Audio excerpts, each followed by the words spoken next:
এই সমস্ত অ্যাক্টিভিটিগুলো এতটাই ছোট এবং এতটাই মাইনর যে কারো নজরে আসে না, কিন্তু এতটাই ইম্পর্টেন্ট যে এটা পারফর্ম করে সেই বুঝতে পারে যে এই অ্যাক্টিভিটিটা তার মধ্যে কতটা কনফিডেন্স বুস্ট করলো। তো সেলফ ডাউট, স্ট্রেস, এই জিনিসগুলো কিন্তু অনেকটা ওই দিন কেটে যাবে।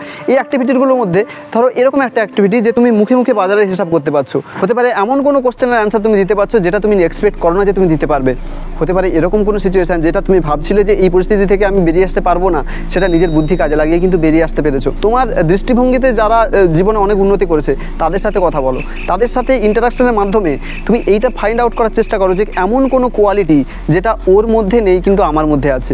অপোজিট সেক্সের লোকেদের সাথে বেশি ইন্টারাকশন করো, সেখানে দেখবে তোমাদের মধ্যে অতটা আনহেলদি কম্পিটিশন আসে না। এখানে যে কম্পিটিশনটা আসে সেটা হচ্ছে নিজেকে এক্সপ্লোর করার, নিজেকে অ্যামেলিওরেট করার, নিজের উৎকর্ষ সাধন করার।